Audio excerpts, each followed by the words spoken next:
En el día de hoy nos visita el doctor Alberto Porto. Tengo acá el machete para leer, porque no me lo acuerdo de memoria. Así que vamos con una presentación oficial. Es Alberto, es economista argentino de renombre, especializado en federalismo fiscal, tema que está un poquito de moda en estos días, ¿no? Economía de los servicios públicos y análisis económico aplicado. En cuanto a su formación académica, decimos que es doctor en Ciencias Económicas de la Universidad Nacional de La Plata, contador público y licenciado en Economía. En cuanto a su trayectoria, es profesor emérito de la Universidad Nacional de La Plata, exdirector del Departamento de Economía y del doctorado en Economía de la Universidad Nacional de La Plata. Es investigador en el Instituto Torcuato Di Tella. Para hablar un poquito de sus publicaciones destacadas, decimos: una publicación es Federalismo Fiscal, el caso argentino, Microeconomía y Federalismo Fiscal, Disparidades Regionales y Federalismo Fiscal. Además, tiene varios reconocimientos, vamos a mencionar algunos de ellos. Premio Conex de Platino, año 2006, Análisis Económico Aplicado. Premio Q6, Trayectoria 2018 en Ciencias Sociales. Miembro de la Academia Nacional de Ciencias Económicas. Expresidente de la Asociación Argentina de Economía Política entre los años 2006 y 2008.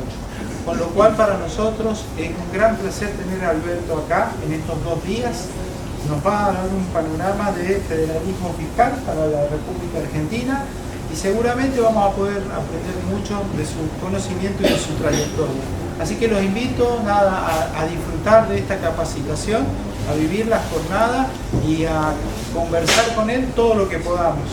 Muchas gracias a todos por estar acá. Un aviso logístico: mañana la capacitación no es acá, es en la sala de licitaciones del Ministerio de Economía. Mañana cambiamos de sede. Muchas gracias por estar y adelante, Alberto, bienvenido y muchas gracias de nuevo. Bueno, buenos días a todos, muchas gracias por la presentación. Una pequeña corrección: no soy investigador del Instituto Di Tella, fui en una época, toda mi trayectoria académica fue en la Universidad de La Plata, y habrán visto que dijo muchos ex. Eso es la culpa del almanaque. ¿Qué va a ser? Bueno, el tema que vamos a tratar es relación nación-provincia, federalismo fiscal y coparticipación de impuestos, ni más ni menos. Esto tiene importantes antecedentes históricos, políticos y económicos. Fíjense ustedes, Argentina se independiza en 1810 y hubo medio siglo de batallas, algunas locales, otras generales, 25.000 muertos, y la idea o el motivo de las batallas era unitario, federal, religión, pero en realidad la gran batalla era por los recursos de la aduana de Buenos Aires.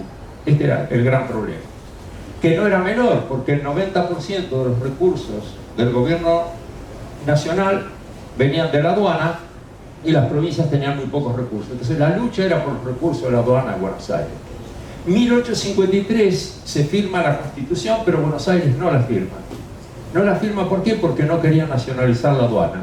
Recién se nacionalizó en 1860 y ahí sí comienza el periodo de organización nacional que todos hemos visto, la trayectoria que tuvo Argentina y demás. Y ahí comienza un periodo de relaciones entre la nación y las provincias que uno podría decir con pujas, porque es un juego de suma cero, lo que gana uno lo pierde otro, pero en definitiva se desarrolla más o menos normalmente con distintas etapas y demás, hasta mediados de los años 70, donde ahí ya se desata una puja por los recursos entre la nación y la provincia, que ha llevado siempre a una prevalencia de la parte nacional. El tema es de una gran dificultad política también. Piensen lo siguiente: Argentina hizo cosas impensadas cuando las planteaba así. Por ejemplo, pasamos de moneda nacional deteriorada por la inflación a la convertibilidad, y de ahí otra vez a moneda sin respaldo. Pasamos de empresas públicas que parecían tesoros que no se podían tocar a privatizarlas, y algunas las volvimos a estatizar.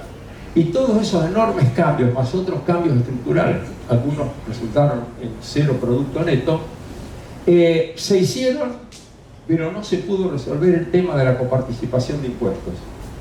La ley de coparticipación salió forzada en 1988, la actualmente vigente, y fíjense que decía régimen transitorio, que iba a durar por 2 años. Es la ley de coparticipación que más permanencia ha tenido a lo largo del tiempo.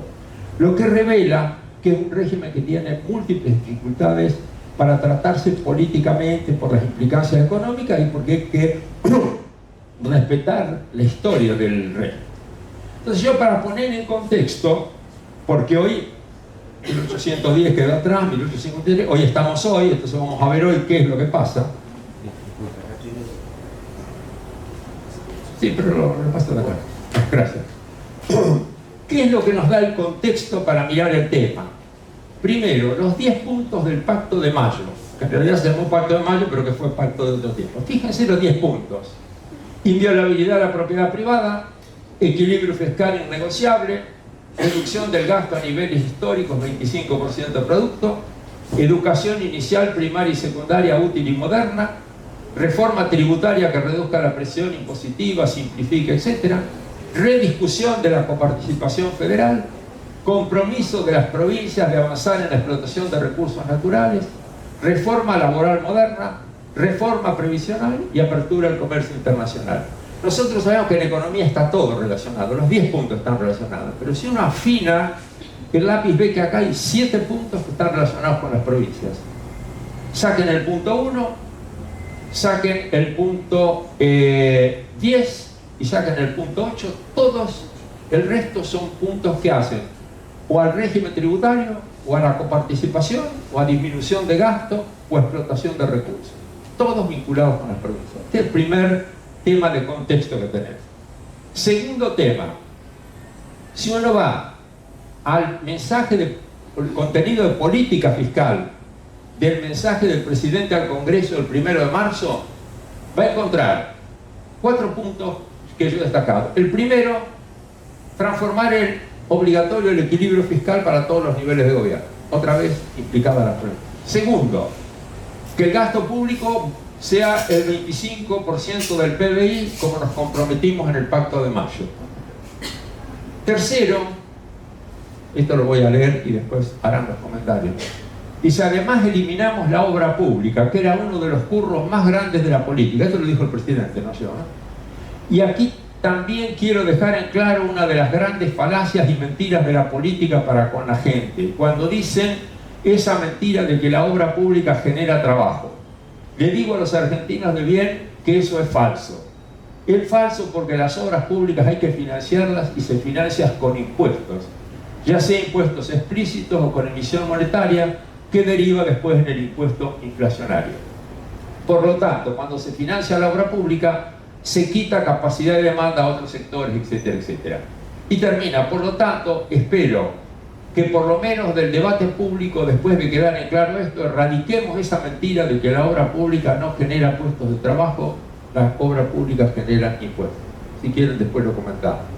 Y el cuarto punto es darle autonomía a las provincias, diciendo, en una ley por la cual hoy el Estado Nacional recaude, digamos la segunda parte. De ese modo, el Estado Nacional establecerá un piso mínimo para cada impuesto inferior al actual y luego que las provincias podrán elevarlo a su criterio, lo que indudablemente generará competencia fiscal que dinamizará así sus economías. Es más o menos lo que está diciendo Caputo, aunque no explicita bien qué es lo que quiere hacer. Esto es lo que dijo el segundo tema de contexto. El tercero es que una vez que se firmó con el Fondo Monetario, Georgieva dijo, partiendo del compromiso que se dio del déficit cero, el programa se centra en fortalecer la sostenibilidad del ancla fiscal. Una disciplina continua, medidas de eficiencia y reformas bien secuenciadas, acá está el punto, en los sistemas tributarios de coparticipación de ingresos y de pensiones. Otra vez aparecen los sistemas tributarios y el régimen de coparticipación. Y por último, ya cuando uno entra no en el discurso de Georgieva o lo que dijeron los funcionarios, sino en algunos puntitos del apunto. El punto 10 dice que el gobierno se comprometió a presentar al FMI una propuesta en diciembre de este año. O sea, está diciendo, esto hay que decirlo en los discursos y demás, pero en diciembre hay que presentar una propuesta.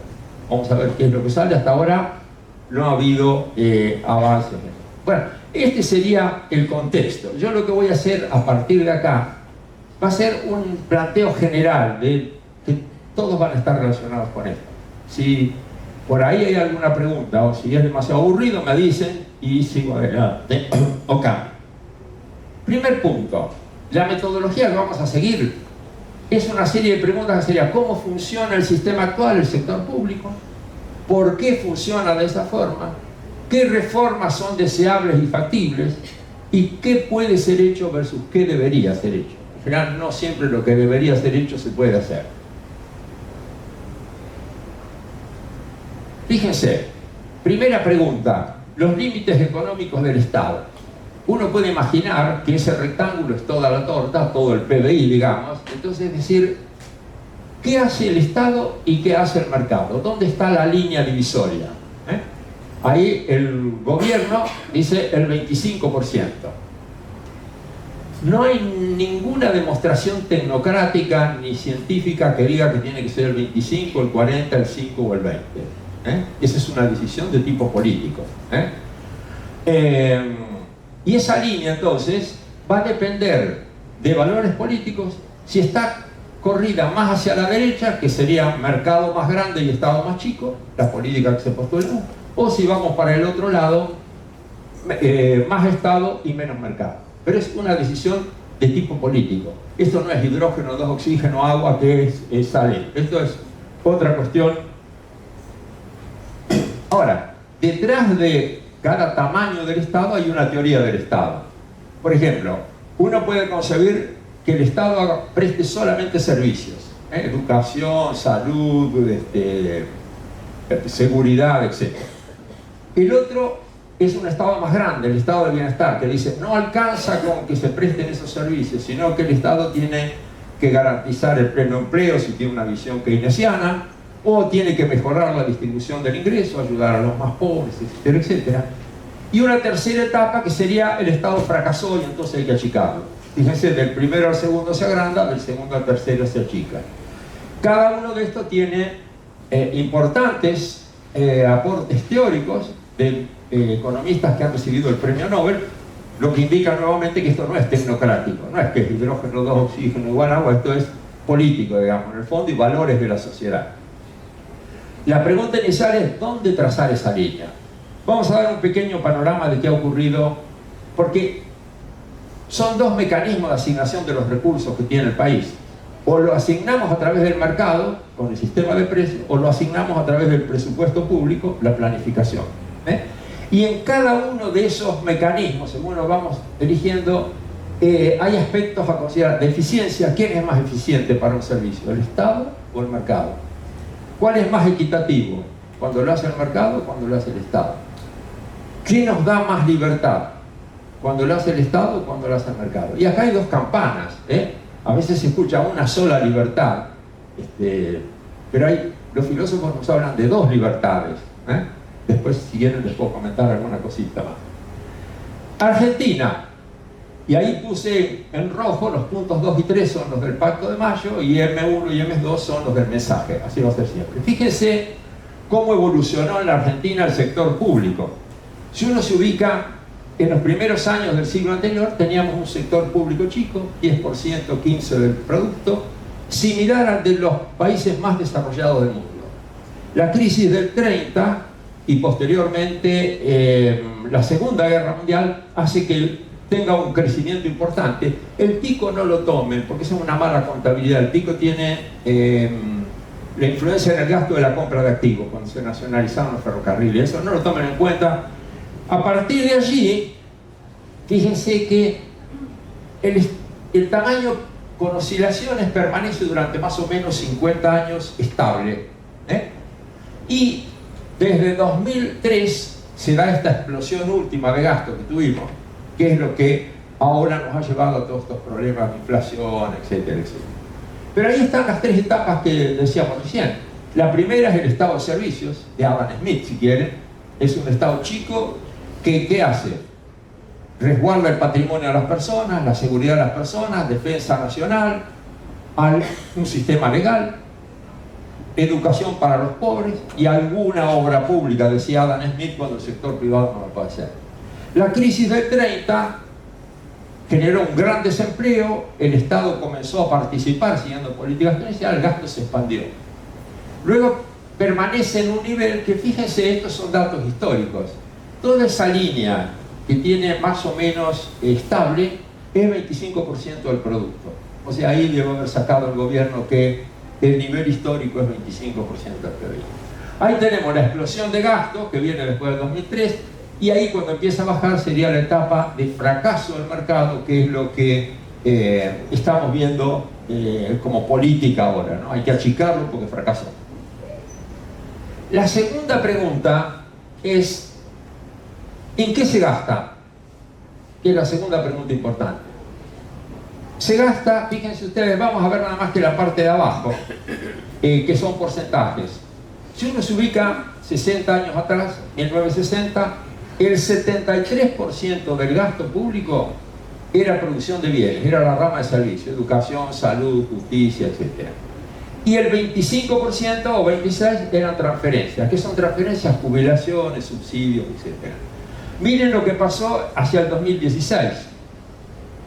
Están casi iguales. O sea, ha quedado la participación de la producción de servicios estancada o relativamente, y ha aumentado muchísimo la parte de transferencias, que es lo que leemos todos los días en los diarios: las jubilaciones sin aporte, los subsidios a los servicios públicos, todo tipo de servicios, que son cosas privadas, no bienes públicos. El bien público es la escuela, donde van muchos chicos durante muchos años, etc. Un subsidio me lo dan a mí, yo lo consumo y no genero ninguna externalidad. Eso era para un gobierno monolítico, todo el sector público junto. Ahora pasemos al nuestro, es un gobierno multinivel, donde hay Estado nacional, Estados provinciales, y más o menos en el mundo la distribución es la siguiente. En recursos, N tiene tamaño mayor que en gastos. La nación gasta menos que lo que recauda. Las provincias y municipios gastan más que lo que recaudan. Entonces eso es lo que se llama el desequilibrio vertical. Aunque las cuentas estén cerradas para el conjunto, a uno le sobraría plata y a otro le faltaría. ¿Con qué se cubre eso? Con el régimen de coparticipación o de transferencias. ¿Y qué otro problema hay? Hay otro, eso es el desequilibrio vertical. El horizontal, ¿cuál es?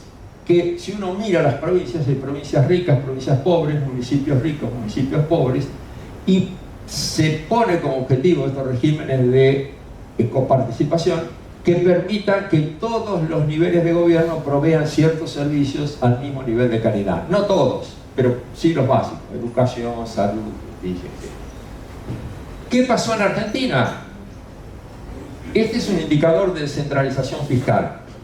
Fíjense que el gasto, esta serie no larga del principio del siglo, porque larga del momento en que se configura la organización institucional argentina, o sea, dejan de existir los territorios y pasan a estar todos como provincia.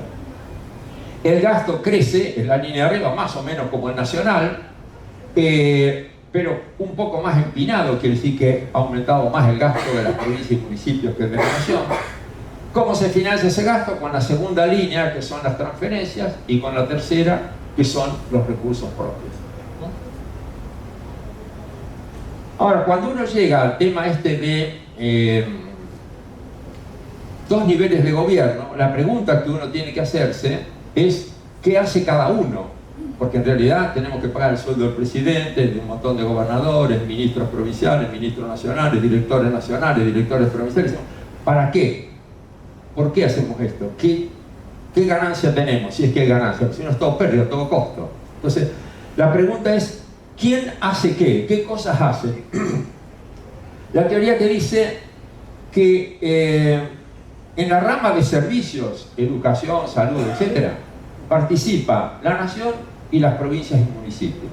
según la jerarquía territorial de los bienes públicos.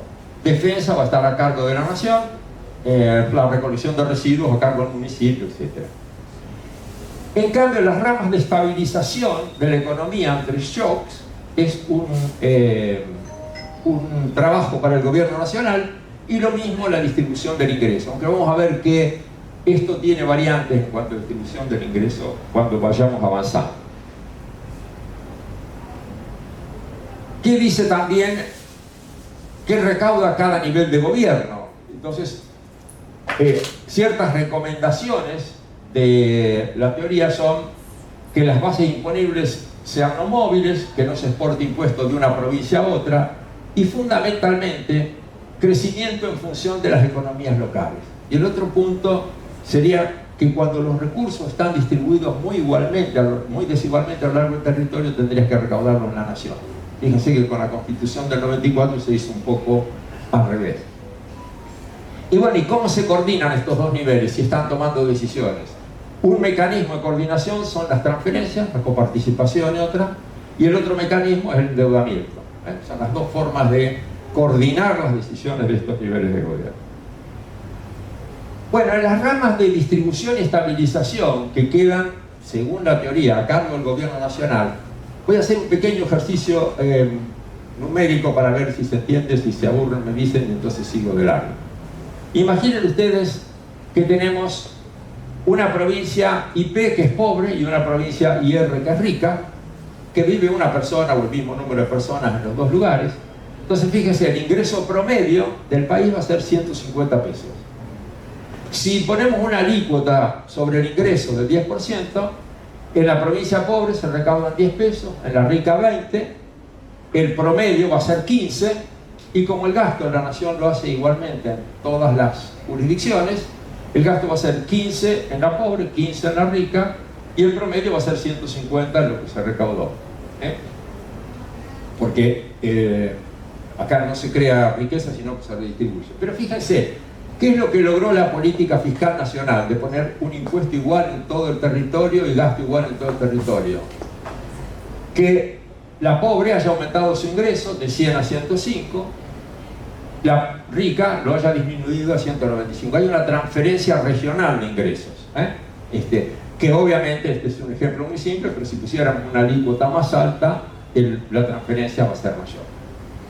El otro ejemplo de estabilización puede ser que una provincia tenga algún shock adverso, una inundación, una seca, etcétera, etcétera. Entonces imagine que la primera provincia, su ingreso de 100 le bajó a 80, y en la otra no pasó nada, quedan 200. Con el mismo ejemplo de una alícuota del 10%, ahora en la pobre se recauda 8, en la rica 20, el promedio es 14. Si se gasta 14 en cada región, fíjense ustedes que en la pobre el ingreso habrá pasado de 80 a 86 y en la otra pasó de 200 a 198. O sea, hubo un mecanismo de estabilización, de tratar de que se transfieran recursos de una región a otra por la simple acción del gasto y los impuestos del gobierno nacional. Esto era lo que se pensaba en teoría. Nosotros hicimos un ejercicio aplicado a Argentina para 1995 y 2010, y lo que da es que las diferencias del PBI se reducen poco, 5% por la política fiscal nacional, y la estabilización del PBG alrededor del 10%. Los ciclos provinciales se estabilizan alrededor del 10%. Rama de servicios, que es la función compartida. Acá algún antecedente. Fíjense lo que decía Alberdi en las bases, ¿no? Dejándose a cada provincia el gasto que cuesta su progreso y gobierno, tiene en su mano la garantía de una inversión oportuna y acertada. Por la regla muy cierta en administración de que gasta siempre mal el que gasta de lejos, porque gasta en lo que no ve ni conoce, sino por noticias tardías e infieles, el sistema argentino en esta parte consiste precisamente en esa descentralización. Está postulando una descentralización de el gasto a más administrativa, era más unitario de Alberdi que para lo político. Pero decía algo importante después, que tenía que ver con los recursos propios de la provincia. Porque decía, la falta de entradas regulares cuando yo dependo de otro contribuyó a la carencia de autoridad moderna, porque las rentas, como se sabe, son el principal medio de autoridad. Base de Alberdi que constituyeron una parte importante en la Constitución argentina. Está también la descentralización en la doctrina social de la Iglesia Católica. Fíjense esta encíclica de 1931 de Pío XII, lo llamaban principio de subsidiariedad, que luego Juan Pablo II en 1991 lo hace con referencia al Estado y dice: en este ámbito, el del Estado, también debe ser respetado el principio de subsidiariedad. Una estructura social de orden superior no debe interferir en la vida interna de un grupo social de orden inferior, privándola de sus competencias, sino que más bien debe sostenerla en caso de necesidad y ayudarla a coordinar su acción con los demás componentes sociales con miras al bien común. Fíjese lo que estoy diciendo, que lo que puede hacer nosotros no lo haga el municipio, lo que puede hacer el municipio no lo haga la provincia, lo que puede hacer la provincia no lo haga la nación. Salvo no privarnos de las competencias que tenemos, sino más bien ayudarnos. ¿Cómo es la ayuda? Que si la municipalidad no le alcanza la plata para proveer los servicios, tenga transferencias; si la provincia es pobre, que tenga también alguna transferencia, etc. En busca del bien común. Bueno, el primer libro que hubo de federalismo decía: la forma óptima de gobierno, por lo que terminó de decir, es un gobierno descentralizado. Es interesante un ejemplo de Bolivia, un país centralizado, muy centralizado, que cuando Sánchez de Lozada se hace cargo de la presidencia, después de varios golpes de Estado y un montón de turbulencias en la economía boliviana, decía, le pregunta, porque gana la presidencia, y entonces un periodista le dice: pero mire, usted quiere descentralizar, justo en el momento que tiene todo el poder, quiere entregar recursos a otros. ¿Cómo se entiende esto? Entonces dice: solo la gente que tiene el problema conoce la solución. Un idiota cerca del problema es mejor que un genio a miles de kilómetros. Por consiguiente, realicé un gran esfuerzo por descentralizar el poder y los recursos. Creó como 300 municipalidades y les dio unos fondos de coparticipación que allí son muy importantes también, porque hay muchas diferencias culturales, luchas de distintos grupos, etc. Bueno, los franceses están para el otro lado, porque como son muy centralistas, ellos dan todo lo que sea en contra de lo que es descentralización. Bueno, la descentralización nuestra es más o menos, puede cambiar de año a año, pero nosotros tenemos ese cuadrito que les puse al principio. Fíjense, la nación tiene el 85%, 86% de los ingresos y el 50% de los gastos, y el resto es provincias y municipios. O sea, se dan las cuestiones que tenemos allí. Tiene que haber transferencias de nación a provincia y de provincias a municipios, porque hay desequilibrios verticales en los dos. A lo largo del tiempo, ¿cómo fue esto? Bueno, la descentralización fue creciendo hasta el 1991-2000, y ahí aparece un retroceso al centralismo que se da por la gran expansión del gasto en previsión social. Cuando uno va a la rama de servicios, es un ejemplito simple. Supongan ustedes que tenemos dos regiones, la región A y la región B, y que el ingreso per cápita en las dos regiones es el mismo, son iguales de ricos, ¿no? Pero resulta que en la región A vive gente que no quiere saber nada con el Estado, medio libertario para usar la expresión actual, y dicen: yo quiero de los 100, gasto público 20, gasto privado 80. Del otro lado están los más bolcheviques, los socialistas, que dicen: no, yo quiero mucho Estado, 60% y 40% de gasto privado. Si la decisión la tomo yo desde el gobierno nacional, voy a decir, uno quiere 20, el otro quiere 60, la única forma que tengo, le doy 40, que es el promedio. Con lo cual, los libertarios van a estar desconformes, el Estado es muy grande, y los bolcheviques van a estar desconformes, el Estado es muy chico. Entonces, este es el fundamento para que se descentralice. Que los de la región A elijan lo que se les dé la gana, y que los de la región B elijan lo que se les dé la gana. ¿Está bien? Que se les dé la gana, ¿qué quiere decir? Lo planteamos siempre en economía con una función de utilidad, pero no tiene esto. Suponga la satisfacción de cada uno de nosotros ¿Qué va a depender? De la cantidad de bienes privados que consumimos, manzana, mandarina, etcétera, etcétera, y de la cantidad de bienes públicos que nos proveen, camino, desagüe, escuela, etcétera. Supongan ustedes que hay un gobierno subnacional, el anterior, 20, 60, no me interesa cuál es, que va a elegir, pero que tiene que cumplir con la restricción de presupuesto, que la recaudación de impuestos sea exactamente igual a lo que se gasta, el gasto público por el precio. Y el sistema tributario no nos importa acá, pero imaginemos que es per cápita, todos pagan lo mismo. Entonces, esto teóricamente llevaría a que en la provincia que quería 20, elige 20, la que quería 60, elige 60. Pero tiene dos problemas. Un viejo problema en finanzas subnacionales que persiste hoy es el que ya había sido notado hace mucho tiempo, y es que los ingresos provinciales municipales no se expanden automáticamente para cumplir todas las necesidades que dependen de los municipios y de las provincias. Eso se daba antes de los regímenes de coparticipación. Y fíjense que en la filmina anterior, lo que está diciendo esto es que abajo el presupuesto crece más rápido que lo que crecen los impuestos. Entonces, ¿qué es lo que llevó a las provincias? Que el punto inicial lo dio Dino Yarach en la provincia de Buenos Aires, que la provincia tenía un sistema como San Juan, Mendoza, todos, de financiarse con patentes fijas eran. Entonces yo quería vender perfume, una patente a la venta de perfume. Vendía cerveza, patente a la cerveza. Vendía jabón, patente al jabón, etcétera, etcétera. Con la inflación, que esos eran suma fija, prácticamente esa plata desaparecía, porque se la comía la inflación. Entonces, la provincia le encarga a Dino Yarach que haga un sistema tributario para la provincia para eliminar ese problema de que su sistema tributario, los ingresos no crecían con la población. Y inventa el impuesto a las actividades lucrativas, que es el que hoy se llama impuesto a los ingresos brutos, que ese sí crece con la actividad. La diferencia es que la alícuota que se fijaba era del 4 por 1000, una alícuota chiquitita.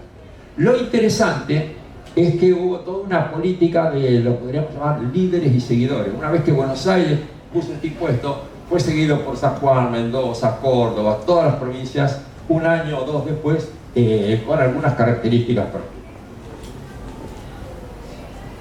El otro viejo problema que plantea el ejemplito que puse es que si la provincia es pobre y la otra es rica, con la misma presión tributaria va a tener mucho más bienes la provincia rica que la provincia pobre. Entonces va a haber un desequilibrio territorial, va a tener más educación la rica, más salud, etcétera, comparado con la pobre. Y este es un viejo problema de las finanzas públicas argentinas subnacionales. Los dos problemas.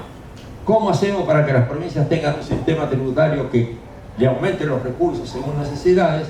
¿Y cómo hacemos para contemplar estas desigualdades territoriales que venimos arrastrando desde 1810?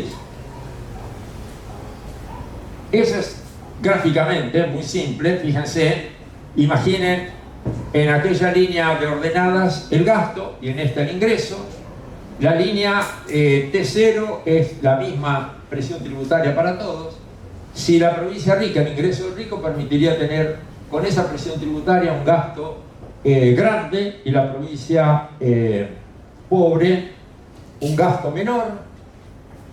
Y si la provincia pobre quiere obtener el mismo nivel de gasto que la rica, tendría que aumentar esta presión tributaria hasta que pase por acá. O la provincia rica podría obtener el mismo nivel de gasto que la pobre bajando su presión tributaria. Entonces habría un desequilibrio. En una pueden tener mucho gasto público con la misma presión tributaria, o el mismo gasto público con una presión tributaria mucho más baja.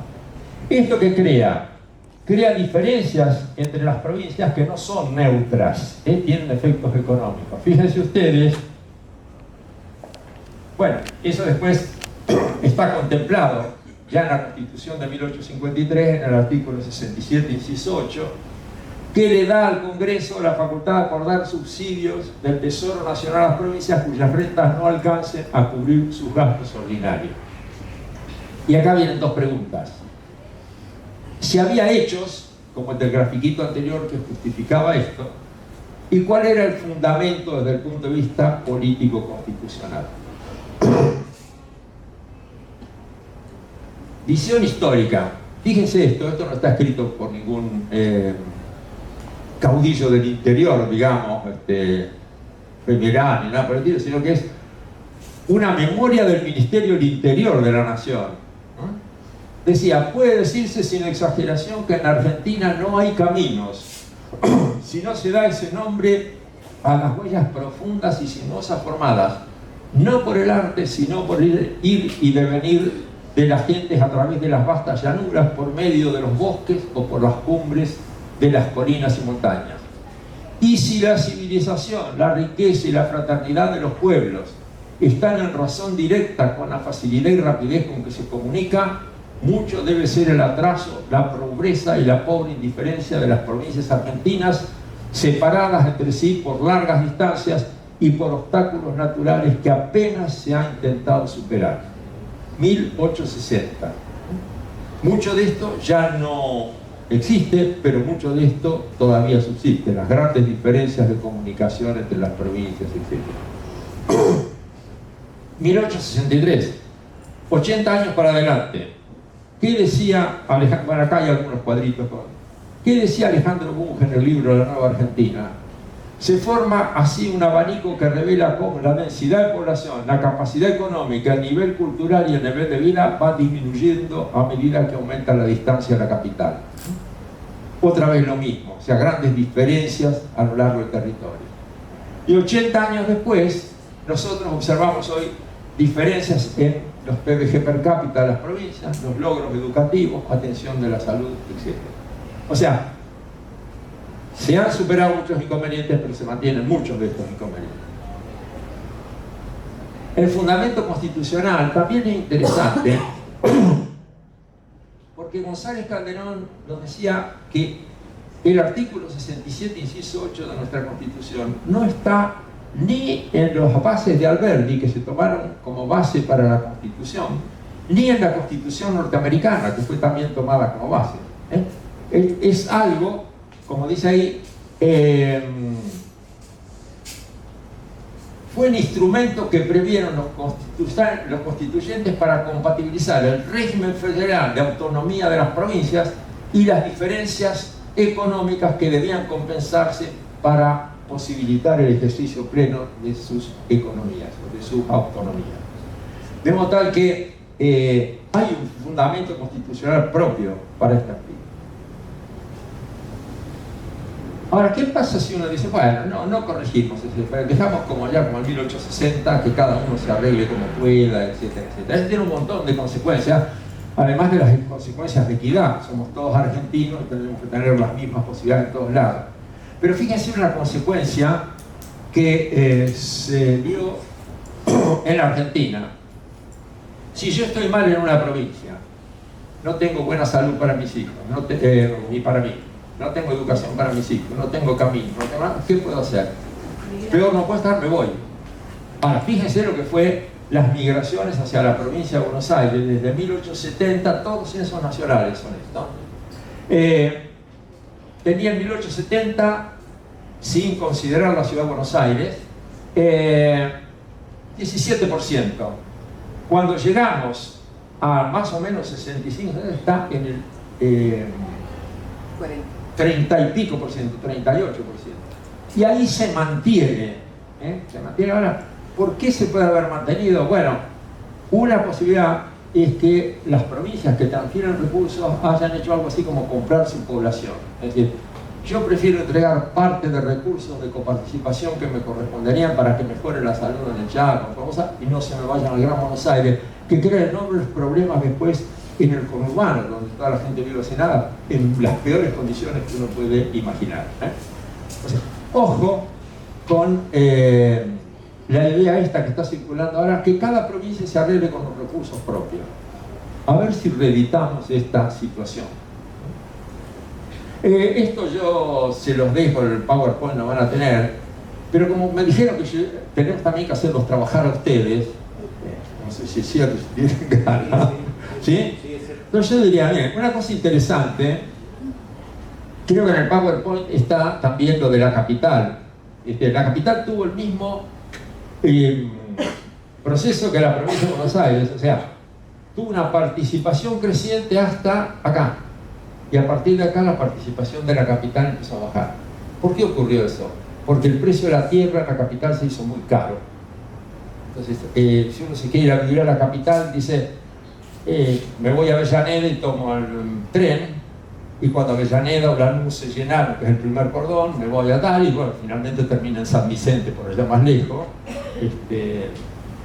Entonces yo lo que decía, el desafío, si quieren, porque es un ejercicio interesante, tomar censo y ver cómo fuera San Juan. ¿Cuál fue la participación de San Juan en la población total a lo largo del tiempo? Cuando lo hagan, me lo mandan. Si buscan en internet, están los censos desde... el primer censo fue en 1869, pero están todos los datos. El censo está en francés, porque lo financiaron los franceses, pero está todo. Hay una página en internet, si no, yo después les paso el dato. Pero está bueno para hacer un ejercicio. Fíjense que algo, no solo pasó eso en la provincia de Buenos Aires, ese es el Gran Buenos Aires. Esta línea es la participación del Gran Buenos Aires en la población de la provincia, y esta es la participación de los partidos chicos del interior de la provincia. El mismo fenómeno, ¿no? Un fenómeno que tiene múltiples explicaciones, ¿no es cierto? Pero, y acá también otra vez, generalmente ahí se estabiliza. Bueno, está el precio de la tierra, también es más caro en el conurbano, es más inseguro, hay más congestión, etc. Pero no supimos retener la población en el interior del país, digamos, en el interior de la provincia o en el interior del país. Bueno. También el ejercicio sería ver en San Juan la población o las migraciones. No, yo acá lo que tomé es la población sin migración, la población. Pero si tomás las migraciones es mucho mejor, mucho más rico, porque una trampita que hay ahí es que hay migraciones también desde el exterior, etc., ¿no? Pero si se puede afinar es un ejercicio distinto. Ahora fíjense lo que podría ser el inicio de la coparticipación, lo que podríamos llamar la anatomía. ¿Cómo nace? Es como cuando nace una persona, que nace sana, es la anatomía. Después cuando nos ponemos viejos empiezan todos los achaques, la patología, qué sé yo, ¿no? Entonces, fíjense, la organización era esto marca.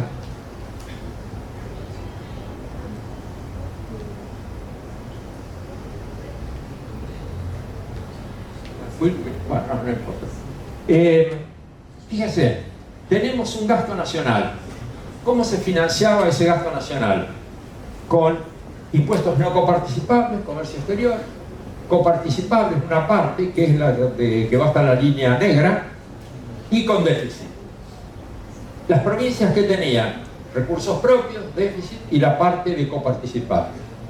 ¿Qué hacían los municipios? Recibían coparticipación de la provincia, que se nutría de los recursos de coparticipación que recibía la nación y de los recursos propios, y se financiaba además con las tasas de seguridad e higiene y todas estas cosas. A lo largo del tiempo, como vimos en el gráfico, la descentralización va creciendo, el gasto de las provincias va creciendo, se le transfieren servicios, etc. Siempre la dinámica, la población crece en las provincias.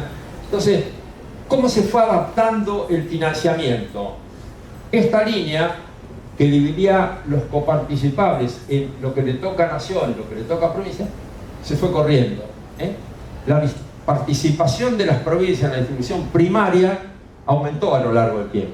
¿Por qué? Porque tenían más servicios. Además de agregarse al principio que se pasó de 14 a 23, pero con independencia de eso, aumentó por esa razón. Esta era la organización inicial, donde si las provincias le crecían más rápido los gastos, la nación tenía una mayor participación en la distribución de la torta. Bueno, al comienzo del financiamiento, bueno, esto ya lo dejo, pero al pasar simplemente, Cuando comenzó la organización nacional había separación de fuentes, la nación tenía ciertos recursos, las provincias otros. En 1890 hay una solución de crisis, se declara la concurrencia de fuentes en los impuestos internos. En 1934 aparece que el gobierno nacional se queda sin plata porque desaparecen el impuesto al comercio exterior y no tiene acceso a la deuda externa, y entonces se crean estos regímenes de coparticipación que funcionan del 35 al 84, digamos que relativamente bien, en la forma que lo indiqué antes, respetando esa anatomía. En el 85-87 desapareció el régimen, porque no sé si la historia les interesa, pero en el 83 decía el régimen de la ley 2221, que había tenido unos problemas importantes después de la reforma, de la mala reforma tributaria que hizo en 1980 el gobierno nacional, mano militar, digamos, ¿no? Y en un gobierno militar. Entonces, claro, Alfonsín subía el 10 de diciembre, la ley vencía el 31 de diciembre, las pujas eran enormes. Entonces, medio que se le ofrece al gobierno entrante, si no quiere que se deje sancionada una ley para evitar todos los conflictos que se le iban a venir encima con él. Dijeron, no, la democracia, ¿se acuerdan? Con la democracia se come, se educa, y qué sé yo, y también se va a sacar este régimen, pero dame un año para estudiarlo. Se prorrogó la ley un año, hasta el 84, y el 31 de diciembre del 84 cayó porque no había forma de ponerse de acuerdo entre las distintas partes. Los problemas fueron tan grandes en ese trienio, que se repartía la misma plata que antes, pero los gobernadores iban, primero lo veían a Alfonsín, después lo veían al presidente del Banco Central, a ver, rascando la olla, como se dice popularmente. Se llegó al convencimiento en el 88 que era el peor de los mundos. Entonces se sancionó una ley, una mala ley, que es la 23.548, que iba a durar 2 años, como dijeron, y lleva ya un montón de años, pese a que de vez en cuando aparece, como aparece ahora en donde yo llevo y demás, que hay que sancionar una ley de coparticipación. Decirlo es fácil, vamos a ver cómo se hace. Y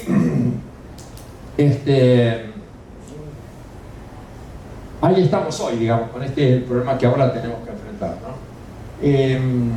La ley incluso se pudo sancionar porque Cafiero había ganado la elección en la provincia de Buenos Aires y se perfilaba que iba a ser el presidente, digamos. Entonces hubo un arreglo, dice, bueno, como yo quiero ser presidente, quiero, y después le ganó Menem, digamos, o sea que toda la cosa quedó ahí. Y lo interesante es que las políticas y las instituciones han fracasado en encontrar una solución a la crisis de este sistema, que es el que nos aqueja hoy día y que apareció en todo el contexto que les expliqué al principio. Bueno, después la ley tuvo por ejemplo, en el 47 por primera vez se puso una obligación a las provincias de financiar el 10% por lo menos para los municipios, y en el 73 la ley establece que todas las provincias tienen que tener una ley de coparticipación a los municipios para evitar arbitrariedades y demás. Bueno, como criterio de distribución, bueno, no. Bueno, nosotros habíamos dicho al principio que la teoría dice la distribución del ingreso tiene que quedar a cargo del gobierno nacional. Sin embargo, cuando uno mira la realidad, participan la nación, la provincia y también los municipios. Cuando yo hago salud o educación en las provincias, estoy haciendo redistribución del ingreso, porque va un chico que seguramente a lo mejor el padre es pobre, no puede pagarlo, pero va a la escuela pública. Entonces, lo interesante de esto es ver qué interacción podemos detectar en los flujos financieros en el gobierno nacional y los gobiernos provinciales. Esto que les voy a mostrar es un esquema de flujos. Lo pudimos cuantificar en la Universidad de La Plata para 1995-2010. Estamos tratando de extenderlo ahora, pero es un trabajo muy trabajoso numéricamente, con muchos supuestos y mucha búsqueda de información y demás, pero los resultados que salen son interesantes, por lo menos la metodología para pensar en el tema. Fíjense, uno podría decir Argentina, redistribución regional y personal del ingreso, que eran los dos grandes temas y son los dos grandes temas. Vamos a simplificarlo. Hay un gobierno nacional, dos provincias y familias, dos familias en cada una de las provincias, para no poner los 40 millones de personas que no podrían. Fíjense por qué ponemos el gobierno nacional, las provincias.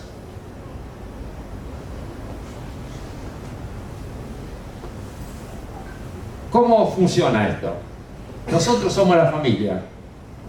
A fin de mes nos empiezan a llegar las boletas para pagar el impuesto inmobiliario, los impuestos a las provincias, ¿no? Inmobiliario, ingresos brutos, automotores, etc. Pagamos eso a las provincias. Pero además nos llega la boleta de la AFIP, ahora ARCA, que nos dice usted tiene que pagar bienes personales, el impuesto de ingreso, el IVA, qué sé yo. ¿Qué hace el gobierno nacional con la plata que recibió de la gente, de nosotros que vivimos en distintas provincias? El gobierno nacional le manda a las provincias una parte por coparticipación y otras transferencias, ¿no?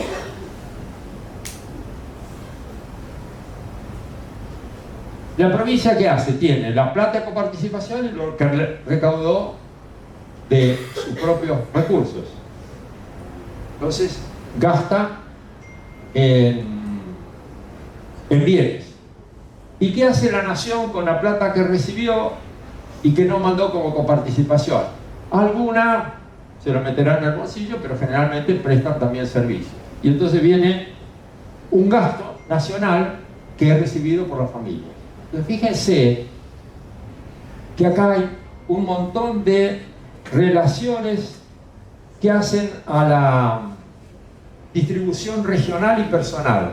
La regional, ¿por qué? Porque la plata que va de estas familias y de esta provincia al gobierno nacional es capaz que no tiene nada que ver con la plata que viene del gobierno nacional a las provincias como coparticipación o como servicios, ¿eh? Y también la distribución personal, porque este individuo Y le paga impuestos a la nación, le paga impuestos a las provincias, después recibe un gasto nacional, un gasto provincial, pero a lo mejor recibe más o menos de lo que pagó.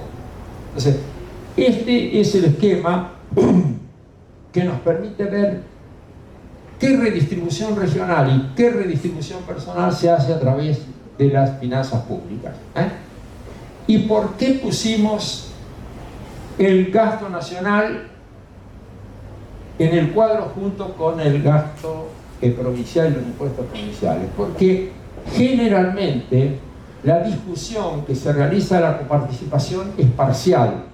Se mira el artículo 75, inciso 2 de la Constitución, que dice tiene que haber un régimen y la distribución será equitativa, solidaria, etcétera, etcétera.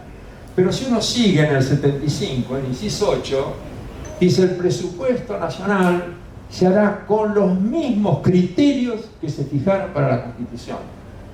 O sea, esos criterios de equidad, solidaridad y demás rigen para la coparticipación, que es lo que yo le voy a dar acá, pero ojo, también rigen para el gasto que yo voy a hacer en las distintas provincias, ¿eh? Generalmente el 75, inciso 8 se omite, pero forma parte del esquema. Tenemos que ir con un esquema a la discusión, un esquema teórico, pero también con un esquema conceptual importante. Bueno, todo esto, como les decía, logramos cuantificarlo para la Argentina, millones de cálculos, no los voy a entretener con eso, solo 2 o 3 relaciones. El Gini, que es el que generalmente mide cómo cambia la distribución, esto es para el año 2010, no tenemos otros datos, los vamos a hacer ahora cuando juntemos muchos ayudantes, muchas ganas de trabajar, digamos, lo tenemos en marcha, pero es muy laborioso, año por año, etc. Fíjense, el Gini bajó de 51 a 41, es una mejora muy grande como consecuencia de la acción fiscal. Dentro de cada provincia, un 17%, y entre provincias, un 83%. O sea, hay mucha redistribución entre las provincias. Y dos cosas que me interesa ver es que el impacto es 22% por acción de la nación y el 78% de la redistribución viene por la vía de los presupuestos provinciales.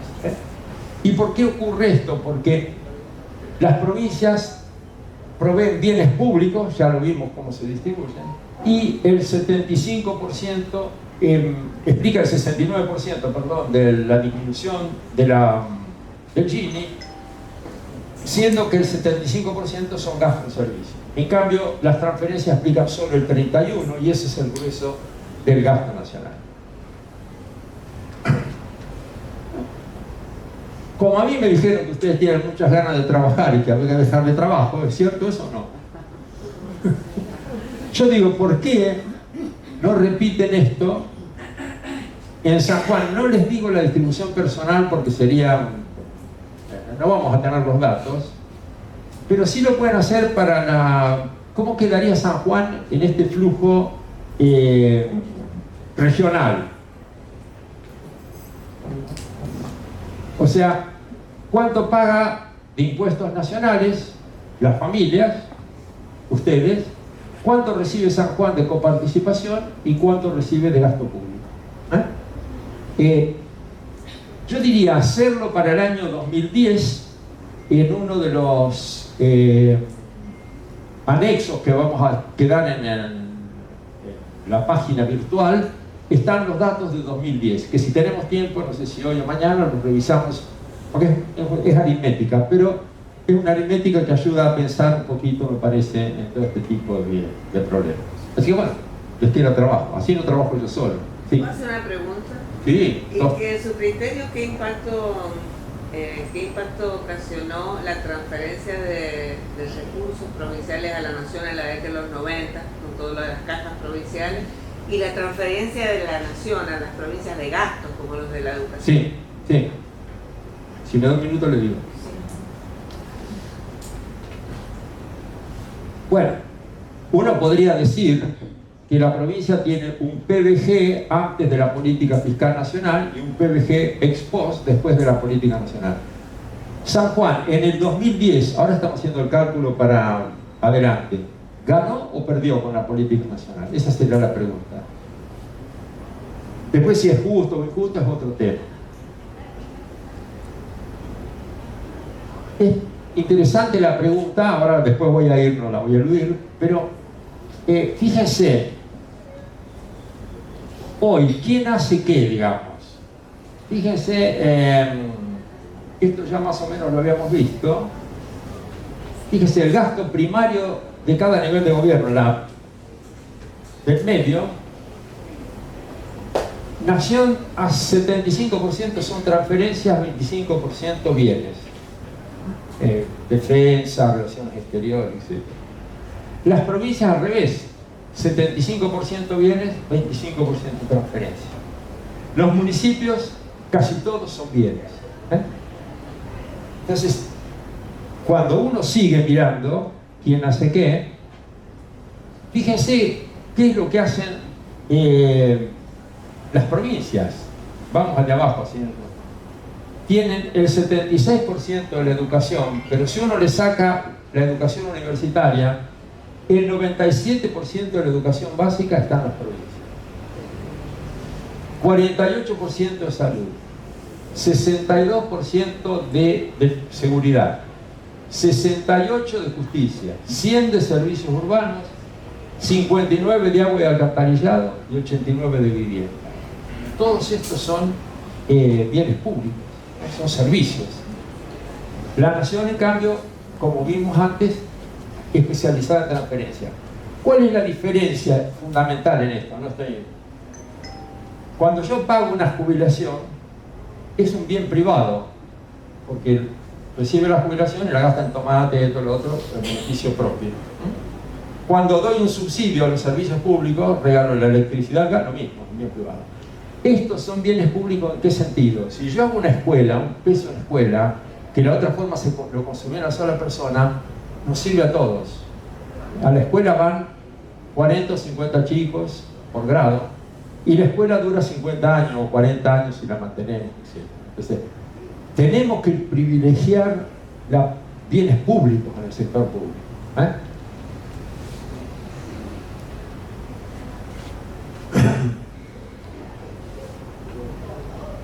Bueno, una de las consecuencias, de lo que decía usted, que ahora voy con más detalle, pero fíjese el gasto de capital de las provincias, de la inversión de las provincias, que son caminos, etcétera, etcétera, del 59 al 2019. El porcentaje del gasto total ha tenido una caída enorme. Miren ingresos brutos. El condenado ha ido creciendo a lo largo del tiempo normalmente. Ahora, uno puede ser, las provincias actúan malévolamente porque ponen ingresos brutos, pero otro puede ser, ¿y si no, qué recaudo? ¿Qué voy a hacer? Entonces, esto es lo que viene, y está de acuerdo con lo que decíamos al principio, de reordenar el sistema tributario para hacerlo más eficiente, etc.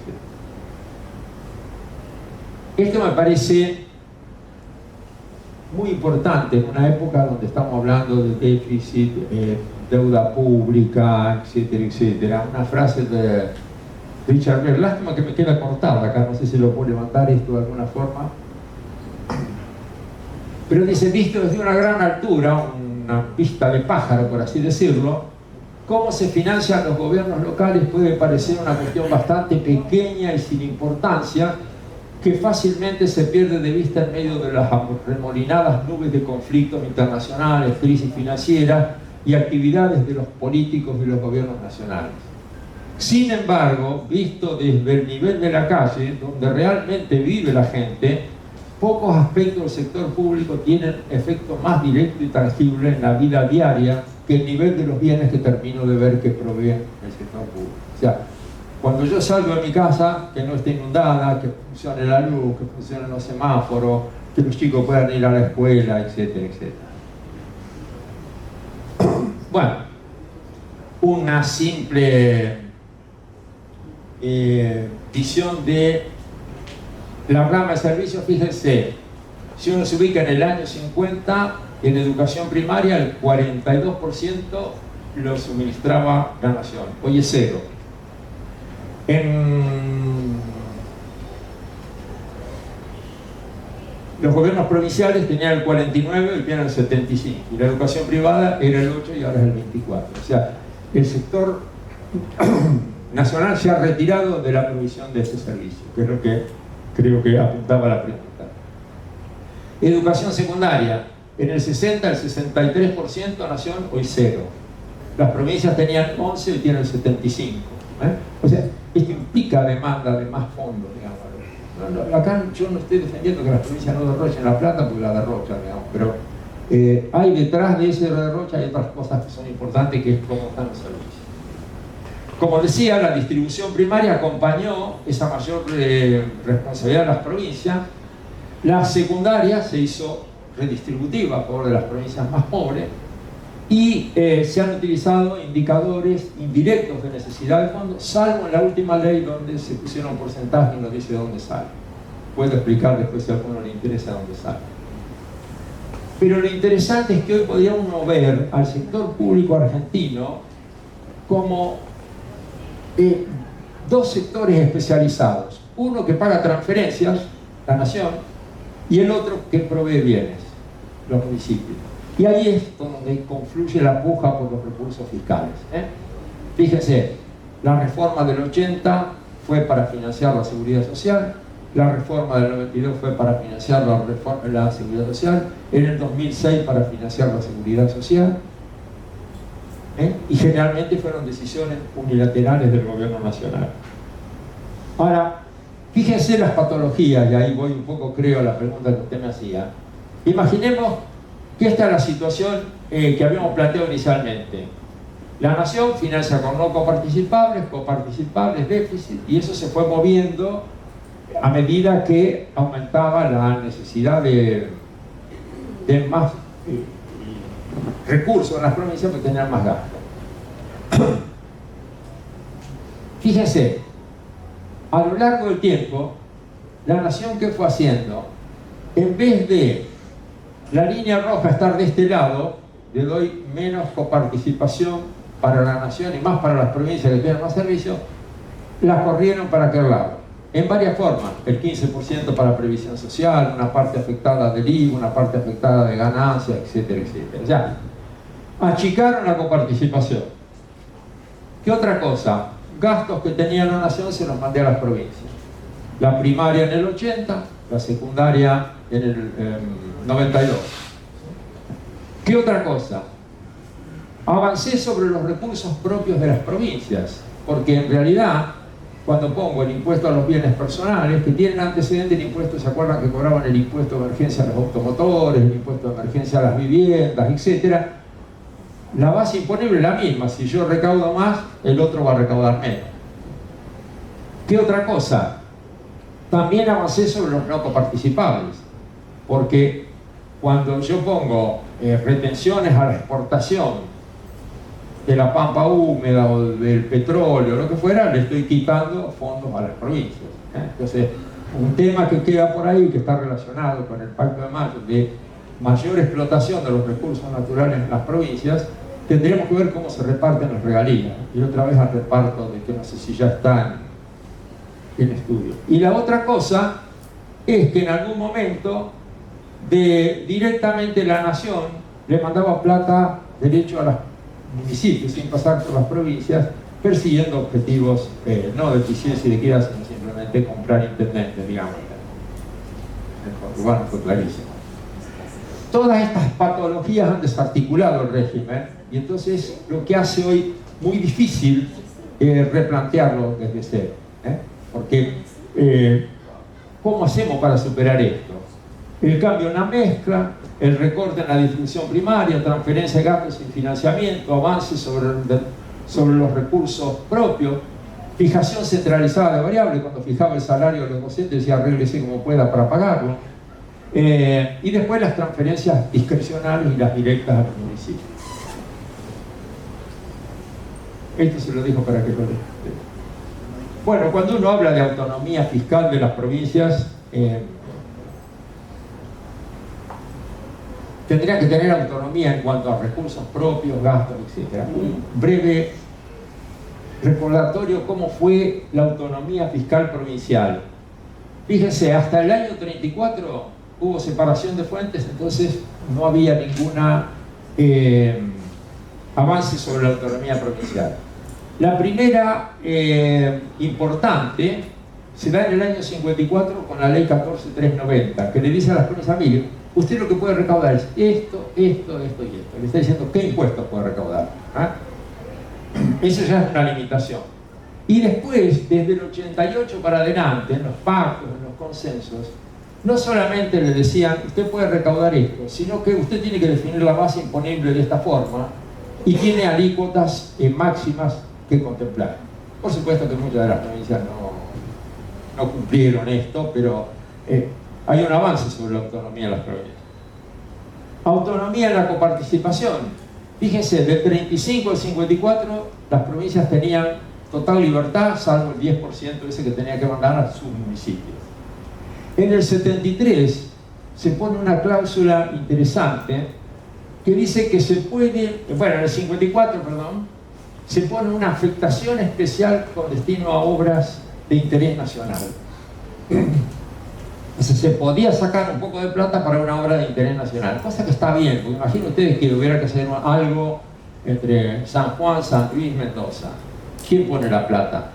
Si la obra es nuestra. Queremos calcular el beneficio, no se pondrían de acuerdo nunca. Entonces, cuando hay una obra de interés regional, se retiene una parte de la coparticipación y lo financia el conjunto. Ahora eso después se desvirtuó totalmente, porque en el 73 ya se dijo: se puede afectar recursos para inversiones, obras, servicios y fomento de actividades declaradas de interés nacional. Ya la precisión. Y en la 23.548, peor, pues se puede afectar recursos para propósitos y fines determinados. O sea, ahí entra cualquier cosa. O sea, entonces entró el 15% de previsión social, etcétera, etcétera. Se perdió autonomía. Y en gastos también. Bueno, ¿qué habría que hacer hacia futuro? ¿Cómo hacerlo? Es a nada de acuerdo. Lo que habría que hacer es evitar las intromisiones del gobierno central Y en segundo lugar, evitar los comportamientos oportunistas de los gobiernos descentralizados. Fíjense cuando uno dice qué reformas son deseables y factibles. Vamos a ir por la negativa. ¿Qué es lo que no habría que hacer? Aquellas reformas que se hicieron siguiendo lo que Alberti decía, el entusiasmo reformista. El entusiasmo reformista en general es un mal consejero para la política. En el 75, miren si hace tiempo, se dice ingresos brutos es un impuesto muy distorsivo. Una cosa que uno repite todo el tiempo, todos lo sabemos, cascada, etcétera, etcétera, etcétera. Se elimina. ¿Sabe cuándo se reimplantó? En el 76. Fue tal el perjuicio que originó a las provincias que en el 76 hubo que reimplantarlo. Lo único que se le cambió el nombre. En vez de lucrativas, se llamó ingresos brutos. Reforma del 80. La reforma del 80 se hace, yo digo, siguiendo los libros de texto, y estaba bien. Para fomentar el empleo, se reducen los impuestos patronales, entonces la carga, el costo laboral disminuye, y se dijo, lo que falta para financiar las jubilaciones se saca como una precoparticipación, sin límite. Antes de distribuir entre nación y provincia, el secretario de Seguridad Social decía, yo necesito todo esto para pagar a los jubilados. ¿Qué ocurrió? El desequilibrio que provocaron en las finanzas fue enorme, porque obviamente uno que tiene billetera libre gastaba y lo que quedaba para distribuir entre nación y provincia disminuía. Las provincias tuvieron un perjuicio financiero muy grande y como en economía no hay milagros, lo que le saqué con una mano tuve que dárselo con la otra.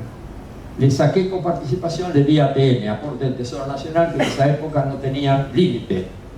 ¿Con qué diferencia? Con la diferencia que la coparticipación, los porcentajes están legislados en la ley y los ATN eran discrecionales. Por eso en la 23.548 se puso un límite a los ATN. Y luego pasó lo mismo cuando se afectaron los recursos para la seguridad social en el 93. Creo que la idea era la misma y estaba bien. Si vamos a un sistema jubilatorio privado, los aportes van a las AFJP, pero la nación se queda con los pasivos. A los pasivos hay que pagarle, ahí se sanciona el 15%. Pero ¿qué ocurrió? Cuando se estatizan las AFJP, el 15% de ese había perdido sentido, porque ya no lo necesitaba la nación, tenía otra vez todos los recursos. Pero ¿qué hicieron los Kirchner? Dijeron, bueno, me quedo con esta plata. Se quedaron con el 15%, que ya no les correspondía, más todos los fondos acumulados en las AFJP. Hicieron la fiesta del sistema provisional, ¿no es cierto?, de jubilaciones sin aportes, etcétera, etcétera. Las provincias reclamaron esto, la Corte les dio la razón, pero les dio la razón en un fallo de diciembre de 2015, justo cuando subía Macri. Entonces, pero todo ese periodo de 2006 a 2015 se hizo un daño enorme, porque obviamente una vez que se entregaron las jubilaciones y todo esto son derechos adquiridos, pero no solo se financiaron esas jubilaciones, que como vimos algunas están bien, otras por discapacidad no se sabe qué hicieron, pero además se subsidió servicios públicos en cantidades muy importantes, la luz, el gas, etcétera, etcétera. Así que fracasan porque son experimentos basados en el entusiasmo, y lo que necesitamos ahora son estudios serios para encarar este tema. Yo diría, si me dicen qué podríamos hacer, le diría, bueno, primero no sé, si supiera, estaría vendiéndolo por ahí, pero primero tenemos que cumplir con la Constitución. Lo que dice el artículo 75, inciso 2, también dice el 75, inciso 2, no habrá transferencia de servicios sin los fondos correspondientes, no volver a las experiencias anteriores.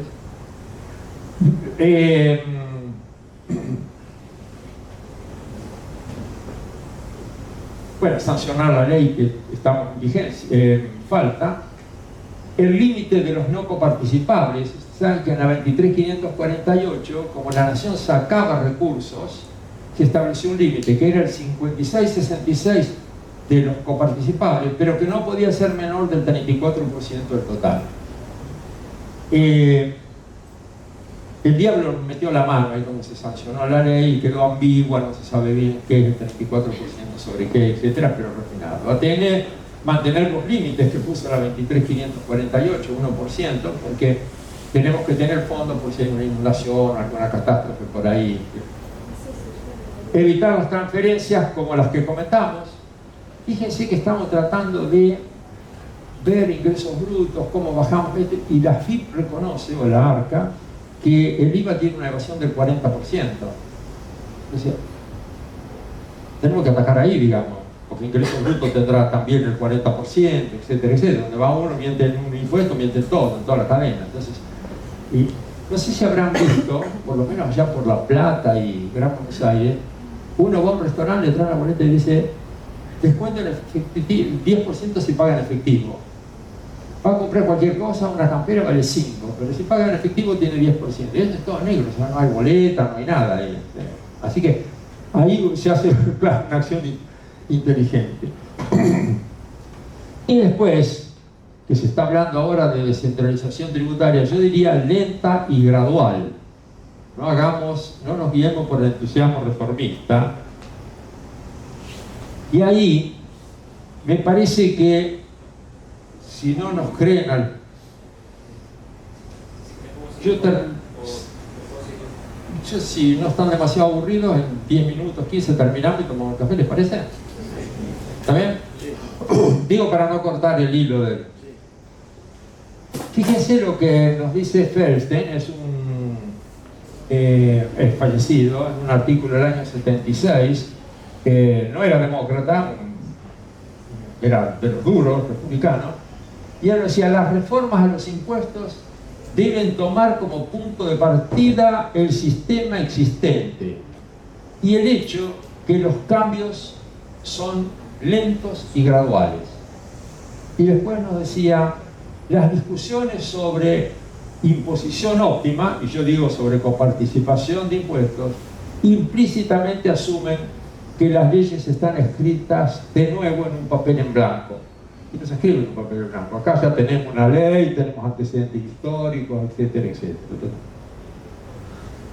Bueno, ya sabemos que hay una interacción entre descentralización y capacidad de los estados. No sé hoy si las provincias podrían recaudar el IVA, por ejemplo, si se les ocurre descentralizarlo a las provincias. No sé.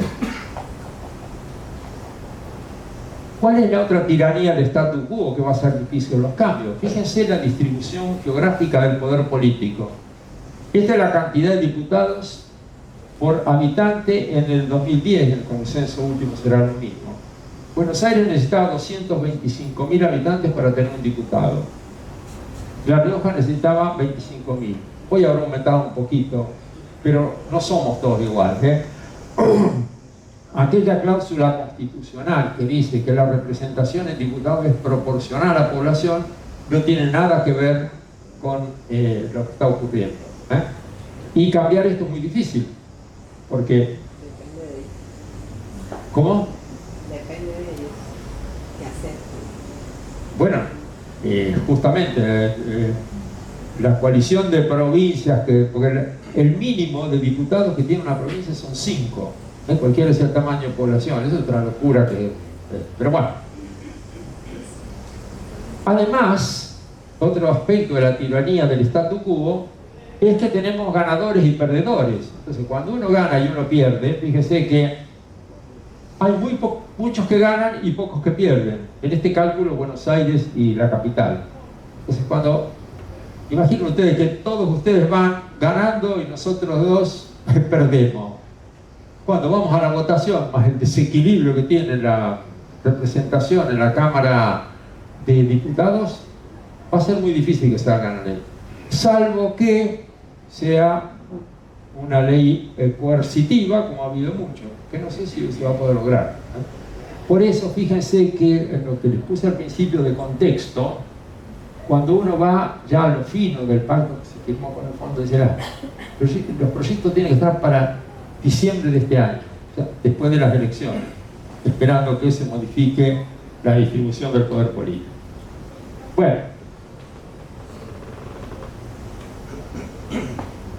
Bueno, hay distintas propuestas. Lo que ha hecho ahora Caputo es un lineamiento general que en realidad es lo que decía en el mensaje del presidente, es decir, vamos a fijar un mínimo que va a ir para la nación y luego las provincias recaudan el resto. Él dice, de los 21 puntos del IVA, la nación se va a quedar con 9 y las provincias que pongan lo que quieran. Eso tiene 2 millones de dificultades técnicas, no digo políticas, ya esas son técnicas. Giordano, que imagino que es uno de los asesores en este tema, tiene un libro que él propone algo parecido. Esper dice hay que eliminar la coparticipación o dar la vuelta, un reverendo disparate, pero bueno, sí, después hay algunas restricciones que hemos hecho, pero nada terminantes, sino más bien temas para discutir que hemos planteado desde la Universidad de La Plata.